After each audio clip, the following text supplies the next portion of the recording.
Mga kwento ng pag-ibig, kwento ng pag-asa, at mga kwento ng buhay dito sa Barangay Love Stories. Love Stories. Ang wagas na pag-ibig ay walang katapusang pag-iibigan ng dalawang tao. Ngunit alam naman natin na ang lahat ay may hangganan dahil hindi habang buhay na sa atin ang ating buhay. Ikaw, kapuso, hanggang kailan mo mamahalin ang taong hindi mo na kailanman makakapiling? Dear Papa Dudut, magandang araw po sa inyong lahat at sa mga loyal kabarangay na nakikinig ngayon. Mangyaring itago nyo na lamang po ako sa pangalang Eddie, 67 years old at kasalukuyang nakatira sa Cebu. Nais kong ibahagi ang aking kwento bilang pag-alala sa aking pinakamamahal na asawa at upang ipabatid na rin sa lahat na totoo ang walang hanggang pag-ibig. Bata pa lamang kami noon ni Clara ay matalik na kaming magkaibigan. Bagamat maldita at suplada siya ay naging matalik kaming magkaibigan dahil halos pareho kami ng gusto. Magkasundo nga kami, lalo na kapag inaabot na kami ng gabi sa paglalaro sa ilalim ng puno ng mangga na malapit sa ilog namin at ang mga magulang naman namin ay sabay kaming napapagalitan. Yung tipong para kaming maamong tupa kapag napapagalitan pero kinabukasan ay uulit na naman. May pagkapasaway nga kaming dalawa noon dahil halos lahat na yata ng konsumisyon ay naibigay na namin sa aming mga magulang. Pero alam namin ang limitasyon namin pagdating sa katigasan ng aming ulo. Hanggang sa naging childhood sweetheart namin ang isa't isa. Hindi na nga kami mapaghiwalay noon at lagi kaming magkasama. Bata pa lamang kami noon pero alam ko sa sarili ko na siya na ang gusto kong pakasalan sa paglaki ko. Hindi nga matatawaran ang lalim ng pinagsamahan namin, Papa Dudut. Kaya naman nang tumungtong kami sa aming wastong gulang ay agad akong umakyat ng ligaw sa kanya at hindi kalaunan ay sinagot din niya ako. Kapwa naman payag ang mga magulang namin sa aming relasyon noon dahil bata pa lamang ay kilala na namin ang isa't isa. Ang palagi lamang nilang bilin sa amin noon ay huwag naming pababayaan ang aming pag-aaral at igalang at irespeto ko si Clara bilang babae na siya namang tinupad ko. Napuno ng saya ang pagmamahalan ang buhay namin bilang magkasintahan at pakiramdam ko noon. Ay ako na ang pinakamaswerteng lalaki sa buong mundo dahil kasama ko ang aking minamahal na si Clara. Pero dahil matanda ako ng 1 taon kay Clara ay nauna akong magkolehiyo. At dahil doon ay pansamantala muna naming kinailangang lumayo sa isa't isa. Sa Maynila kasi ako napiling pag-aralin ng mga magulang ko dahil mas mataas daw ang kalidad ng edukasyon kung doon ako mag-aaral at magtatapos. Bagamat malungkot kami pareho ni Clara ay inisip na lamang namin na para rin sa aming kinabukasan ang gagawin ko.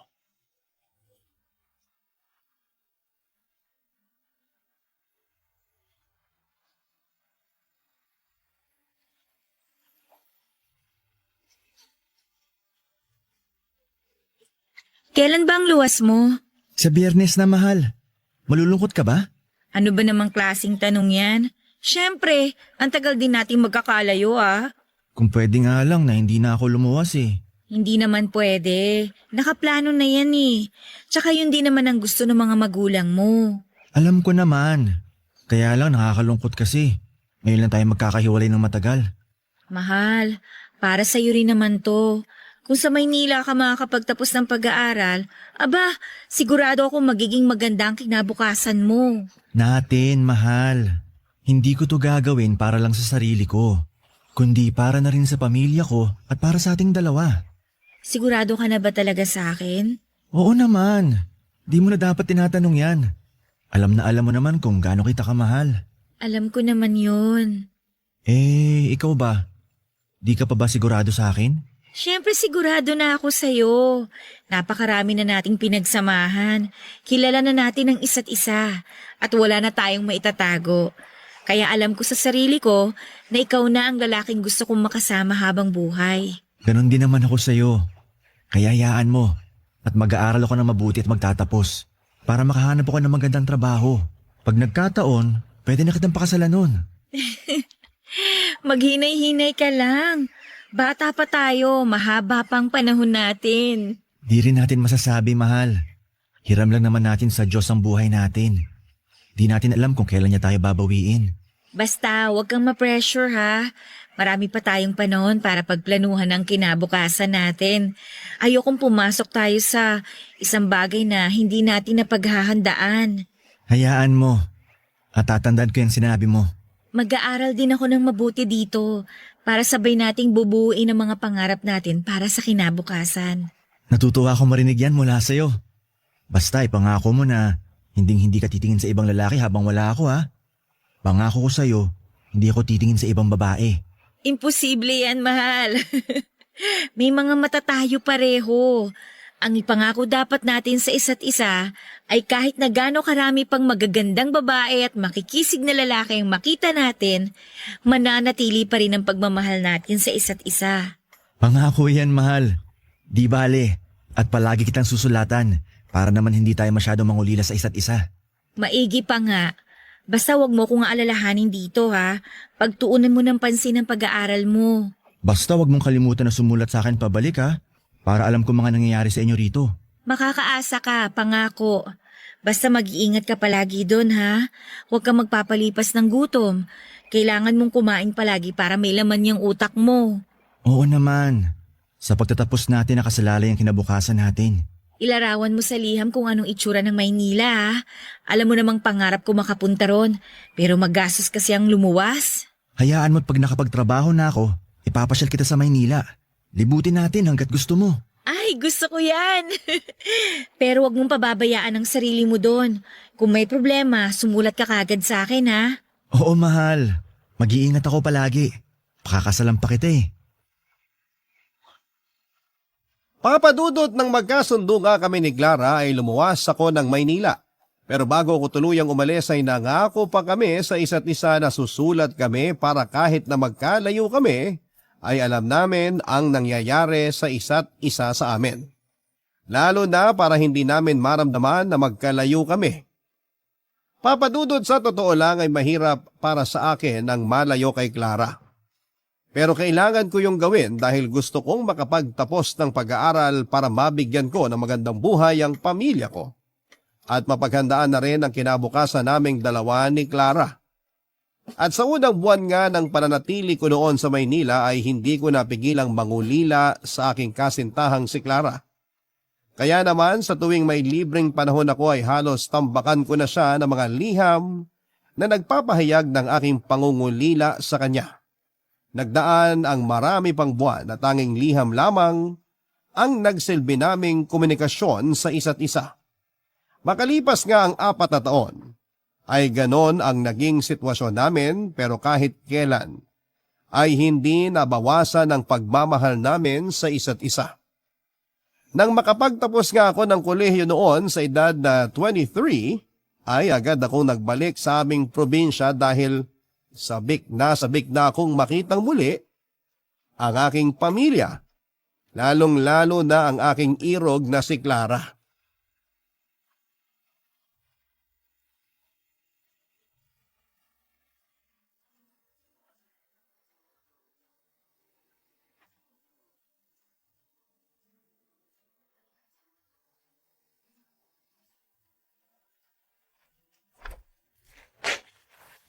Mahal! Eddie! Nasabik ako ng husto na makita ka uli. Ako rin! Bakit hindi ka man lang nagpaabiso na uuwi ka pala? Sana nasalubong kita sa labas. Hindi na naman naabot sa oras ang liham ko sa'yo. Isa pa, gusto kitang sorpresahin. Nasurpresa mo nga ako. Kumusta ka naman? Inaalagaan mo ba ang sarili mo? Parang pumayat ka. Nahihirapan lang ako makatulog sa gabi. Bakit? Anong problema? Nagpatingin ka na ba sa doktor? Wala naman to. Kapag nabawi ko na yung tulog ko, sigurado babalik din dati kong sigla. Sigurado ka, mahal? Nag-aalala ako sa'yo. Baka mamaya pinababayaan mo ng sarili mo. Huwag ka mag-alala. Hindi ko pinababayaan ang sarili ko. Ay, siya nga pala. Kumusta naman ang balikbayan? Lalo ka yatang kumisig dun ah. Binobola mo naman ako? Nagsasabi lang ako ng totoo. Baka nga mamaya may iba ka nang nagugustuhan dun eh. Malabong mangyari yan, mahal. Alam mo namang ikaw lang ang para sa akin. Di ko akalain na pagdududahan mo pa ako. Dapat yata, pakasalan na kita ngayon eh. Oh, may problema ba, mahal? Bigla ka na tahimik. Wala. Siguro, ipagpaliban na muna natin ang pagpapakasal. Bata pa naman tayo eh. Hindi natin kailangan magmadali. Akala ko ba nagkasundo na tayo na magpapakasal? Umaatras ka ba? Hindi naman sa ganon. Gustong-gusto kong magpakasal sa'yo. Pero isipin mo mahal, wala pa tayong sapat na ipon para magpakasal. Tsaka na siguro, pagpareho na tayong handa sa papasukin natin, ha? Naiintindihan ko. Pasensya na kung minamadali kita. Wala yun. Alam ko naman na gustong-gusto mo na akong pakasalan eh. Ayaw na kasi kitang pakawalan. Baka makahanap ka pa ng iba eh. Sira ka talaga. Hinding-hindi kita ipagpapalit sa kahit na sino. Ay, maiba ko. Nasaan pala mga magulang mo? Nasa bukid ang Itay. Si Inay naman nasa butika. Butika? Bakit? Sino may sakit? May nagpasuyo sa kanya na bumili ng gamot. Ganun ba? May pasalubong ako sa kanila eh. Talaga? Anong pasalubong yan? Mga gamit sa bahay. Maganda pero mura kaya nabili ko. Naku, matutuwa ang inay niyan. Meron din akong pasalubong para sa'yo. Para sa akin? Oo! Makakalimutan ba naman kita? Eto, Ano naman ang laman ng maliit na kahong ito?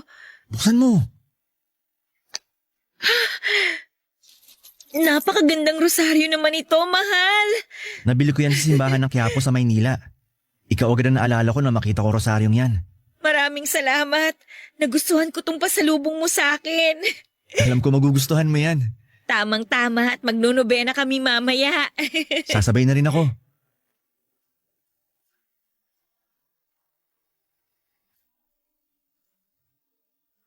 Nakakatuwa na nagustuhan ni Clara ang simpleng regalo ko sa kanya at kinagabihan nga ay nag-novena kami. Sa 2 buwan nga ng pananatili ko sa aming probinsya ay sinulit namin ni Clara at binawi ang mga panahong hindi kami magkasama. Pero nakakalungkot lang dahil kailangan ko na naman siyang iwanan dahil natanggap ako sa trabahong napag-applyan ko noon sa Maynila. Kahit nga labag din sa loob ni Clara na magkalayo kaming muli ay hinayaan na lamang niya ako dahil ayaw niyang maging hadlang siya sa mga pangarap ko na magkaroon ng magandang buhay. Siya naman ay kailangan ding manatili sa probinsya dahil 1 taon na lamang din ay malapit na siyang magtapos ng pag-aaral. Naisip ko nga noon na dapat kong pagbutihin ang magiging trabaho ko para makaipon ng pera at mapakasalan ko na si Clara. At naging ganun nga ulit ang aming sitwasyon.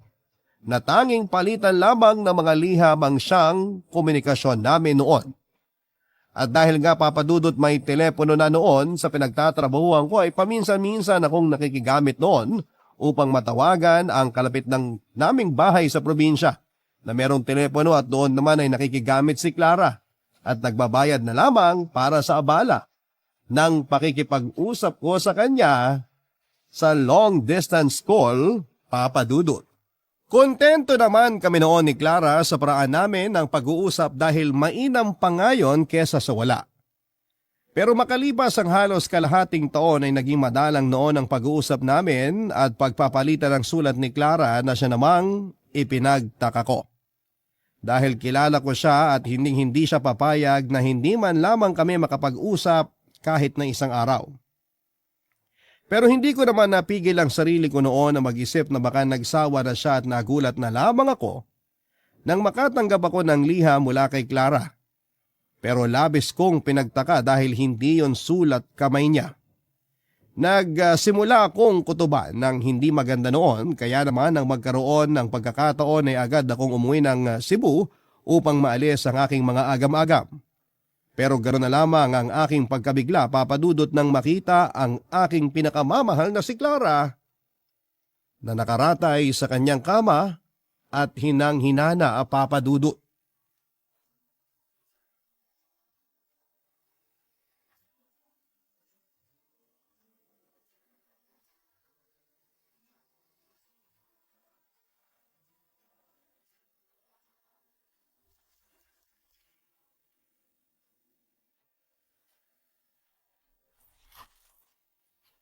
Eddie, iho! Anong ginagawa mo rito? Hindi ba dapat nasa Maynila ka't nagtatrabaho? Gusto ko lang ho sanang makita si Clara. Natanggap ko ho kasi yung huling sulat na pinadala niya. Pero nagtaka lang po ako kasi hindi ho niya sulat kamay yun eh. Halika, pumasok ka. Pasensya na, hindi kita agad napapasok ha. Nabigla kasi ako sa pagdating mo. Ayos lang po. Kayo po ba nagpadala ng sulat ni Clara? Panahon na siguro para malaman mo ang totoo. Totoo? Ano pong totoo? Ipapaliwanag ko kapag nasa kwarto na tayo ni Clara. Halika, sumunod ka sa akin. Salamat po. Tuloy ka, Eddie.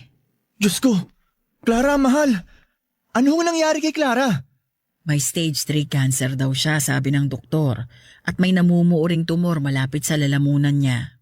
Kailan pa ho? Matagal nang may sakit si Clara. Pero ayaw niyang ipasabi sa'yo dahil ayaw niya mag-alala ka sa kanya habang nasa Maynila ka. At baka raw mapano ka.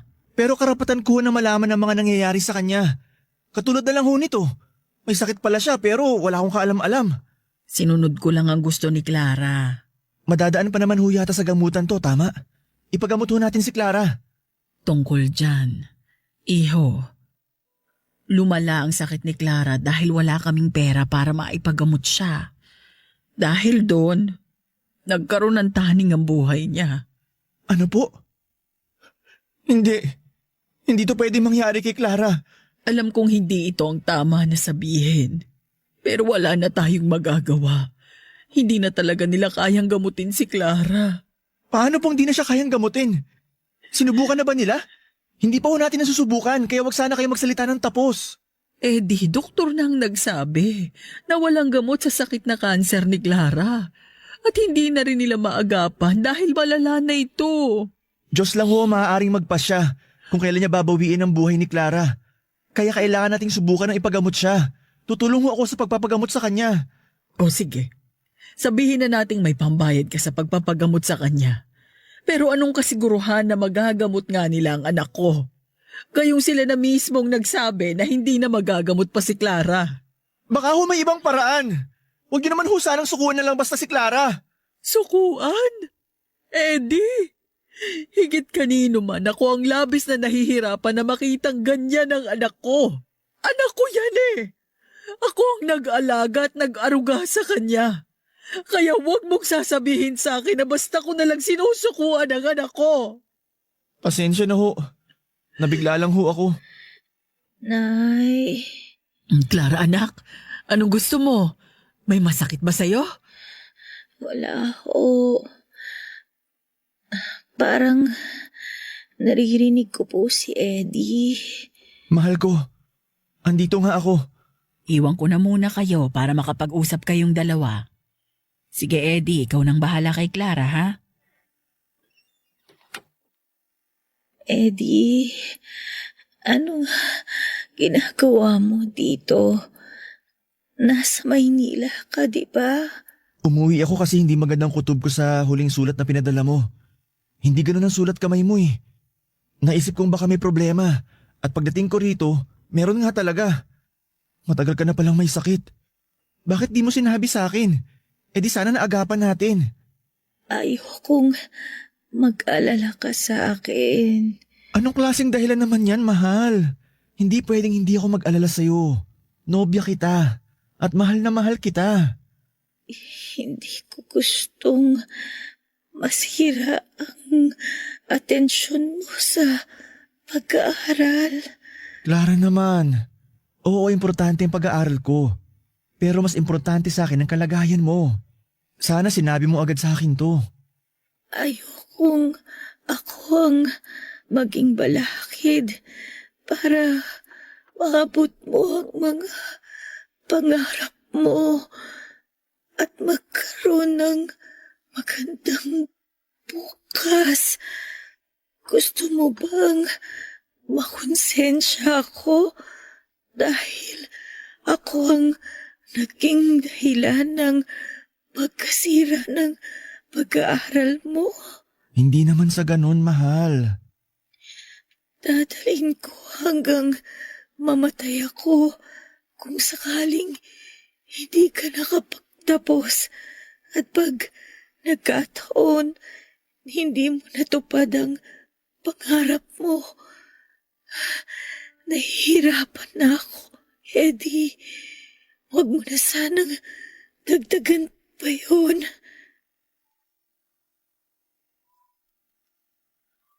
Papadudot dahil nga sa kalagayan noon ni Clara ay mas pinili ko na lamang na manatili sa Cebu para bantayan at alagaan siya.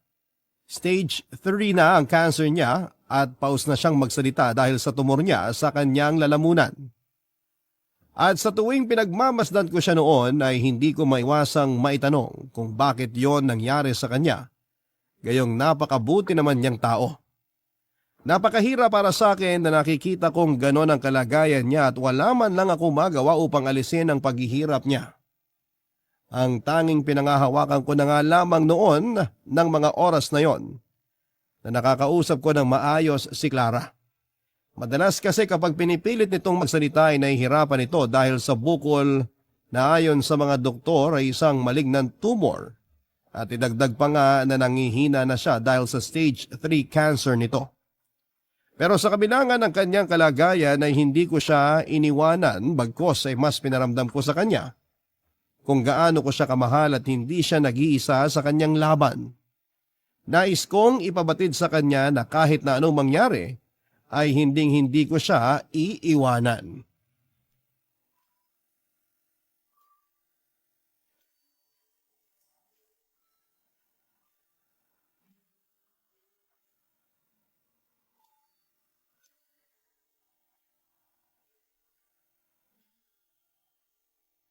Mahal, Ano yun, mahal? hindi ka pa ba napapagod sa pag-aalaga sa akin? Siyempre hindi. Bakit naman ako mapapagod? Katulad ng pagmamahal ko sa'yo, hinding-hindi ako mapapagod. Malapit na rin naman akong mawala. Kaya hindi mo na kailangang magsayang ng lakas at panahon. May mga dapat kang pagtuunan ng pansin na mas importante kesa sa sakit ko. Mahal, wag mo naman sanang sabihin yan. Lalaban tayo. Tatalunin natin yung sakit na nagpapahirap sa'yo. Salamat. Pero tanggapin na lang natin ang kapalaran ko. Clara naman, nangako tayo, di ba? Nangako tayo na magkasama tayong tatanda. Kaya bakit sumusuko ka na? Eddie, hindi pa nakikita ang itsura ko. Halos lang tanggulay na ako. Sa tingin mo ba, masasamahan pa kitang tumanda? Gagawa tayo ng paraan. Magpapagamot ka. May ipon ako, pwede nating gamitin yun. Nasisiraan ka na ba? Pera mo yun. Ilaan mo na lang yun sa mas may kabuluhan. Makabuluhan para sa akin ang mabuhay ka. Alam mo kung gaano ka kaimportante sa akin, Clara. Alam ko, Eddie. Kaya nga natatakot ako na baka masaktan lang kita sa pagkawala ko. Mahal, ipangako mo sa akin na kapag nawala na ako, magpapatuloy ka sa buhay. Ikaw ang buhay ko. Paano pa ako magpapatuloy kung wala ka na? Diba? Bubuo pa tayo ng sarili nating pamilya? Hindi mo ba nakikita? Wala kang kinabukasan sa akin, Eddie. Mahal, wag mo naman sabihin yan. Alam mong wala akong ibang babaeng minamahal kundi ikaw lang. Ikaw ang kinabukasan ko. Di ko nakikita ang sarili ko na hindi ikaw ang kasama. Pero may taning na ang buhay ko. Wala na tayong pag-asa na magsama ng matagal. Baka bukas makalawa, wala na ako. Utang na loob, Clara. Ganun lang ba kadali para sa iyong sabihin sa akin yan? Minumulat lang kita sa katotohanan. Hindi ko hawak ang oras at buhay ko. Baka nga mamaya lang, malagutan na ako ng hininga. Mahal naman. Asan yung Clara na positibo at matindi ang pananalig sa Diyos? Bakit parang pinanghihinaan ka ng loob? Pagod na kasi ako, mahal. Hirap na ako. Mahal, nandito lang ako. Hindi kita pababayaan. Hindi kita iiwan. Habang buhay kitang mamahalin. Ipinapangako ko sa iyo yan. Hindi, mahal. Ayokong alisin sa iyo yung karapatan mong magmahal ulit. Kahit mawala na ako, huwag mong isara ang puso mo sa bagong pag-ibig na darating sa iyo. Wala na akong ibang mamahalin kundi ikaw lang. Kaya pakiusap lang. Huwag mo naman ako ipagtabuyan ng ganito. Hindi kita pinagtatabuyan. Pero ito ang realidad natin. Hindi na tayo pwedeng magsama ng matagal. Kasi napakaiksi na lang ng oras ko.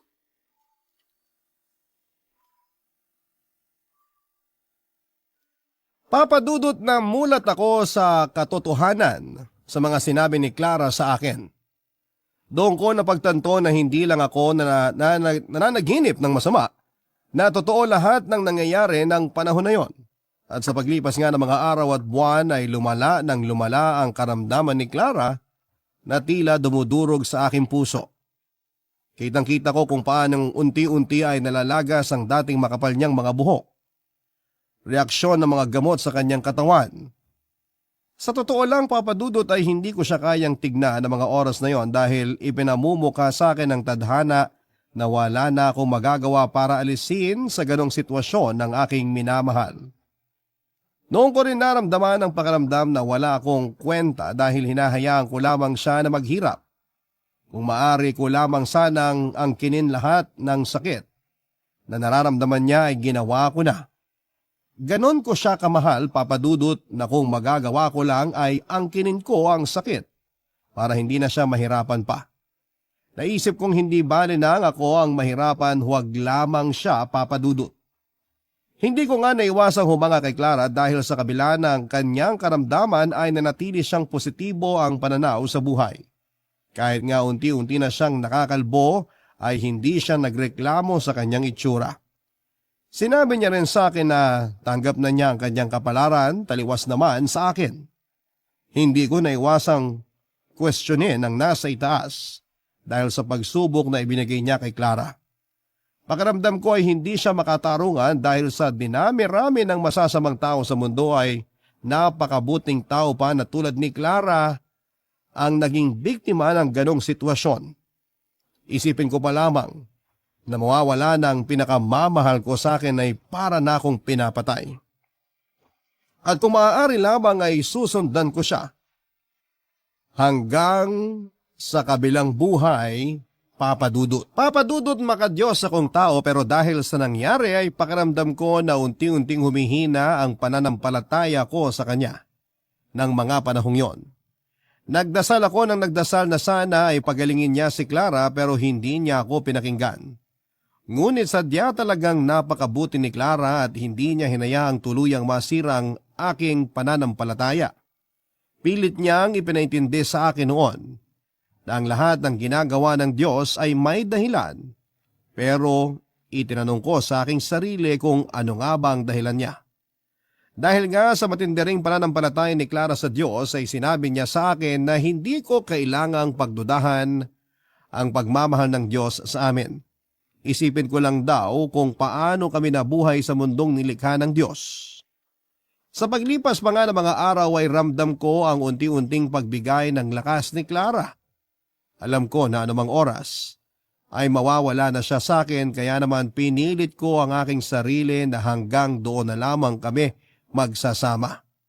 At dahil nga sa labis kong pagmamahal sa kanya ay binuo ko na sa aking sarili ang pangakong hindi ako magmamahal ng iba kapag tuluyan na siyang binawi ng Diyos sa akin. Nang mga oras din na yon ay naisip kong gusto kong pakasalan si Clara bago siya mawala sa akin. Kaya naman nang dalawin ko siya sa kanila ay binuksan ko na ang paksa tungkol sa plano kong pakasalan siya, Papa Dudut.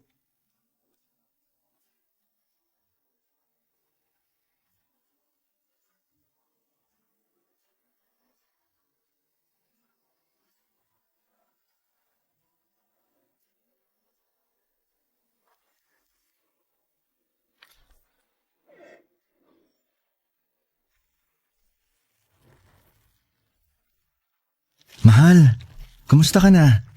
May pasulubong ako sa'yo. Nag-abala ka na naman. Ano ka ba? Alam mo namang basta ikaw, hindi ka abala sa akin. Ano ba yung dala mo para sa akin? Eto, hilaw na mangga. Kinuha ko dun sa paborito nating tambayan. Sabi mo nung nakaraan, gusto mong kumain ito, di ba? Oo nga. May mga bunga na pala doon. Oo, meron na kaya nakakuha ko ron. Ano bang gusto mong sausawan? Asin o alamang? Asin. Sige, sandali lang. Ipagbabalat kita. Siya nga pala, mahal. Buo na desisyon ko. Desisyon? Na alin? Na pakasalan ka. Napag-usapan na natin to, di ba? Walang kasal na magaganap. Hindi kita itatali sa naghihingalong katawan na to. Naghihingalo o hindi, Clara. Ikaw lang ang babaeng gusto kong pakasalan. Ano pa bang silbi ng pagpapakasal natin kung iiwanan lang din kita? Mahal, hanggat nandito ka sa puso ko, mananatili kang buhay para sa akin. Tinatakasan mo ang realidad. Sa tingin mo ba, matatahimik ako kung malalaman kong pinipilit mo akong buhayin sa mundo mo kahit napatay na ako? Ikaw nga, mahal, buhay ka pa pero pinapatay mo na sarili mo. Gusto ko talagang makasal tayo. Isa pa, pangarap mong ikasal ka, di ba? Gusto kong maging masaya ka bago ka tuluyang kunin sa amin. Gusto kong iparamdam sa'yo kung gaano kita kamahal. Eddie, ramdam ko kung gaano mo ko kamahal at nagpapasalamat ako dahil kahit ganito na ako, mahal na mahal mo pa rin ako. Pagdudahan mo na lahat. Huwag lang ang pagmamahal ko sa'yo. Dahil kahit anong mangyari, hindi ito mababawasan. Kaya pakiusap, pumayag ka na sanang makasal tayo. Sige, pumapayag na ako. Talaga? Maraming salamat, mahal. At dahil dyan, kailangan may singsing. Eto, isuot mo to. Teka, paano mo nabili itong singsing na to? Hindi ba nangako ko sa'yo na pakakasalan kita? Matagal ako nag-ipon para mabili ang singsing na yan. Hindi nga lang ganun kamahal pero totoong ginto yan, mahal. Kahit peke lang yan, mahal. Napatawa rin kita. Ang tagal na rin mula nung huli ko nasilayan ang mga ngiti sa labi mo. Masaya lang ako sa pagmamahal na binibigay mo sa akin. Talagang nag-abala ka pang bumili ng singsing. Oo naman. Simbolo yan ng walang hanggang pagmamahal ko sa'yo. Mahal na mahal din kita. Kaso, pasensya ka na ha. Kasi maaga kitang maiiwan. Ayos lang, mahal. Alam ko naman magkakasama din tayo sa kabilang buhay. Pero, huwag kang susunod agad ha. Nakukuha mo pa talaga magbiro. Ayoko naman kasing puro sakit at lungkot ang baunin ko kapag nawala na ako. Panatag akong lilisan kung alam kong tanggap mo nang maluwag sa dibdib ang pagkawala ko. Sa totoo lang, mahirap. Ngayon pa lang para na ako nauupos na kandila. Pero pangako ko sa'yo na magpapakatatag ako. Mabuti kung ganon. Tandaan mo lagi.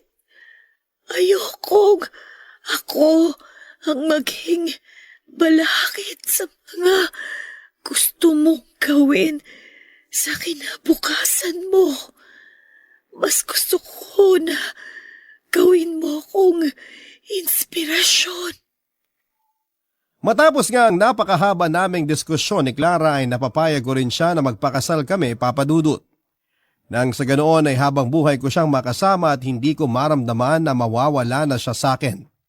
Alam kong makasarili ang desisyon kong yon dahil katumbas noon ang hindi ko pagpaparaya sa kanya. Pero tao lamang ako na labis siyang minahal. Isa pa ay gusto ko siyang pabaunan ng magandang alaala at tuparin ang pangarap niyang maikasal sa taong mahal niya na ako rin lang naman. Gusto kong baunin niya sa kabilang buhay ang tamis at saya ng pagiging mag-asawa namin kahit na sa maikling panahon lamang. Ipinabatid ko nga sa aming mga magulang ang balak naming pagpapakasal at wala ni isa sa kanila ang tumutol lalo pa at alam nila kung gaano namin kamahal ni Clara ang isa't isa. Ang sabi nila ay nais din nilang pabaunan ng masayang alaala si Clara bago ito tuluyang lumisan. 3 araw lang naman ang inabot ng aming preparasyon dahil sa bahay na lamang nila Clara ko na piling magpakasal kami. Hindi na rin naman siya makatayo para pumunta ng simbahan at doon magpakasal. Tanging malalapit lang na tao ang naging saksi sa aming kasal at isang pare. Nagpalitan nga kami ng wedding vows at sinabi ko sa kanya na siya lamang ang babaeng mamahalin ko sa habang buhay, Papa Dudut. Nang maisuot ko na nga sa kanya ang singsing na simbolo ng aming pagmamahalan ay napagulhol siya ng iyak dahil sa tuwa at lahat din doon ay napaluha sa iba't ibang kadahilanan. Tuwa at panghihinayang sa aming pag-iibigan na maagang tinuldukan ng panahon. Pero para sa akin ay hindi titigil ang pagmamahal ko kay Clara kahit wala na siya. Matagal naming maikasal or matapos naming maikasal ay nagsialisa na ang ibang mga bisita upang bigyan kami ng panahon para masulit namin ni Clara ang mga natitirang sandali na kami ay magkasama. Humiga ako noon sa kanyang tabi at hinawakan ng mahigpit ang kanyang mga kamay. At sinabi niya sa akin na masaya siyang pinagbuklod kami ng Diyos, Papa Dudut.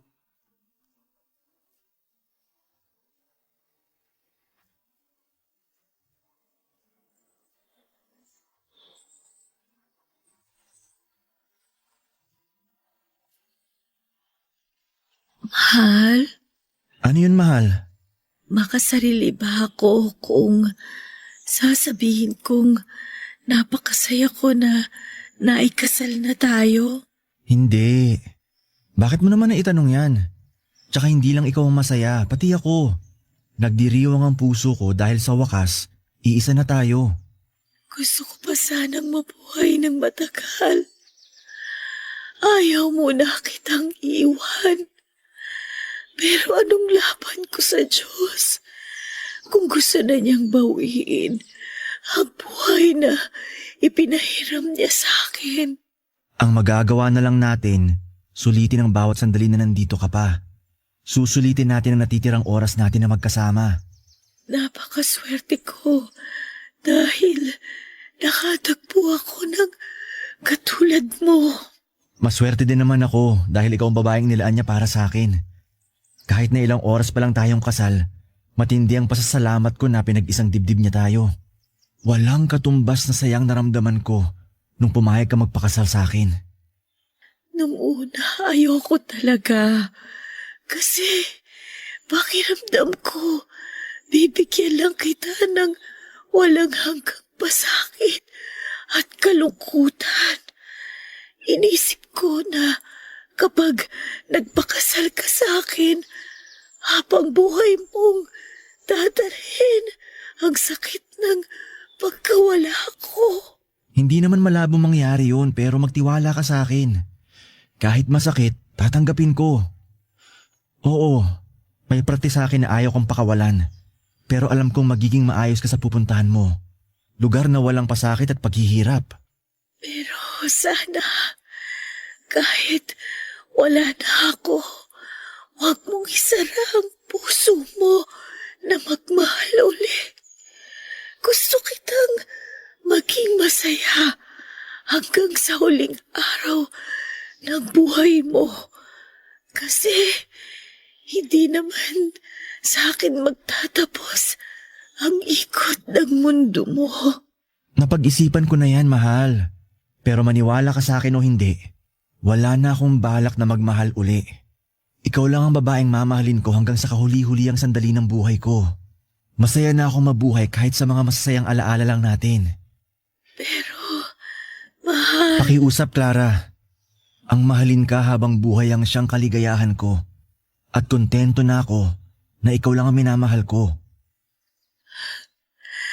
anong kabutihan ba ang nagawa ko at biniyayaan ako ng Diyos na isang lalaking katulad mo? Basta lagi mong tatandaan na wagas ang pagmamahal ko sa'yo. Mahal na mahal kita. Mahal na mahal din kita. Mahal. Salamat nga pala at pinagbigyan mo ko na puntahan natin tong puno na tinatambayan natin noon.